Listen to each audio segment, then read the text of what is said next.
आज त म यो जङ्गलमा आरामले फ्रेस हावा खाएर हिँड्नेछु होइन के सक्षम छ नि रमाइलो रहेछ यताउति र सल्लाहको घाटले के छ भाइ अनि सन्चै छ आरामै छ नि यहाँ बस्नु है हुन्छ अनि भाइ के छ खबर बाबा मम्मी सन्चै हुनुहुन्छ तपाईँ त भाइरल भएछ नि दिदी अनि कहाँ भाइरल हुनु भाइ छैन त्यस्तो भाइरल दिदीले भाइरल भएर देशै खाना हाट्नु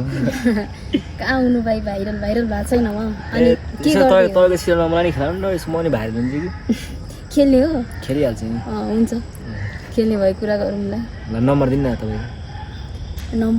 नम्बर अहिले दिन्छु नम्बर छैन र भाइ तिमीसँग कस्तो नम्बर दिनु न भनेर डिस्काइदिएको भनेको हजुर कस्तो नम्बर छैन र भनेको नम्बर छ अनि कतिमा पढ्दैछौ अहिले पढेर राम्रो चलिरहेको छ राम्रो छ ल राम्रोसँग पढ्नुपर्छ है बाबा मम्मी सन्चै हुनुहुन्छ सन्चै हुनुहुन्छ बाबा एकदम ठिक छ है अनि के गर्दैछौ आज भोलि स्कुल लागिरहेछ कि छैन लागिरहेको छ अहिले लाग्नु त ल राम्रोसँग पढ्नुपर्छ बिग्रिने होइन नि फेरि त्यहाँ हुन्छ चुरोट खाएर हिँड्ने होइन नि त्यहाँ गर्लफ्रेन्ड सल्फ्रेन्ड बनाएर भनेको टेरे भनेको तपाईँ पनि 5वटा बोयफ्रेन्ड हावा हान्नुहुन्छ कहाँ हुन्छ भाइ म दुनियाँ के अरे बोयफ्रेन्ड गर्लफ्रेन्ड बनाएर हिँड्ने कामै छैन नि बनाउनु पनि हुँदैन त्यही भएर सम्झाएको भाइ मैले तपाईँको मैले सोधेको घरमा एक्लै जानुहुन्छ अरे बोयफ्रेन्ड भेट्न त्यस्तो छैन म त्यस्तो गरेर हिँडेको छैन अहिलेसम्म गफ दिनुहुन्छ आफ्नो काममा हिँड्ने हो होइन त्यो दुनियाँलाई बनाएर गर्लफ्रेन्ड बोयफ्रेन्ड बनाएर केही कामै छैन नि राम्रोसँग गर्नुपर्छ प्रगति गर्नुपर्छ अगाडि बढ्नुपर्छ त्यहाँनिर तपाईँ त्यहाँनिर 10-12वटा बोयफ्रेन्ड बनाएर नहिँड्नु नि अरे यो त मेरो बहिनी जस्तो छ यो को केटासँग बसेछ यो घना जङ्गलमा के गरिरहेछ यो राम्रो छ यो भाइ यो धेरै नै राम्रो छ यो ठाउँहरू चाहिँ एकदम वक्तल यो त घरमा अफिस जान्छ भने हिँडेको थिएँ यो त जङ्गलमा पो आएछ त को लिएर आएछ यो यसो गर्लफ्रेन्ड हो कि के हो यो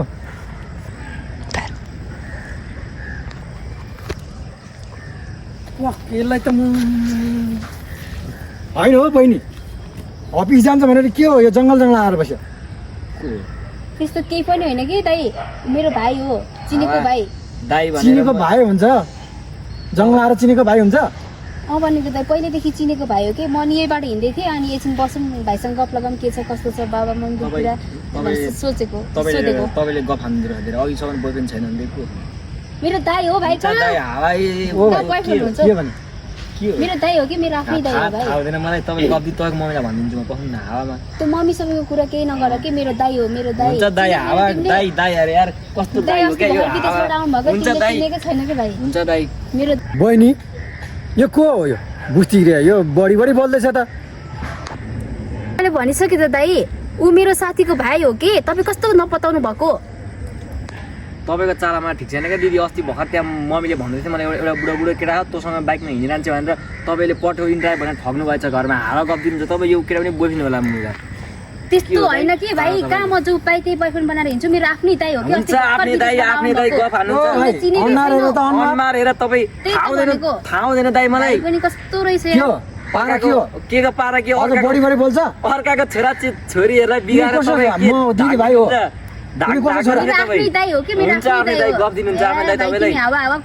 तपाईँ त्यो भएर जहिले जङ्गलतिर आउनुहुन्थ्यो अरे तिमी हावा कुरा नगर्नु म कहिले आउँदिन कि जङ्गलतिर म चाहिँ काममा बिजी हुन्छु अनि कहाँ जङ्गल कुद्ने फुर्सद हुन्छ ओ भाइ जे पाते बोल्ने दिदी भाइको सम्बन्धमा तैँले जे पाते बोल्नुहुन्छ के दिदी भाइ ओ भाइ दाजु बहिनीको सम्बन्धमा जे पाते बोल्ने के हो कस्तो के को दाइ बोयफ्रेन्डलाई दाइ हो बोयफ्रेन्डलाई दाइ भन्नु मिल्छ अहिले चाहिँ त्यहाँ घरमा बसेर अफिस जान्छ भने आएको यहाँ अहिले चाहिँ के नाटक नगर्नु अफिस जान्छ भनेर घरमा तपाईँसँग घुम्न जानु बढी हुन्छ हावा चर्काइदेऊ कसो चर्काइदिनु क्या दाइ भयो दाइ छोडिदिनु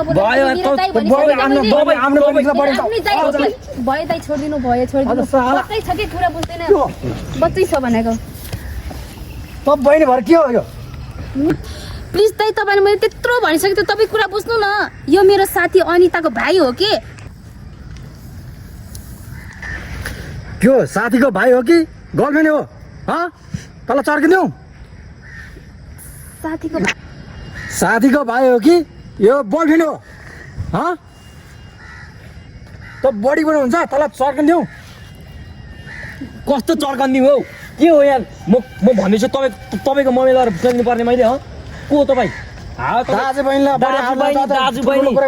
दाजु बहिनी अरे यार ओइ के हो भयो दाइ छोड्दिनु दाइ भयो कि छोड्दिनु भरेन तँलाई जहाँ पाए त्यहीँ बस्छ अफिस जान्छ भनेर जहाँ पाए त्यहीँ हिँड्ने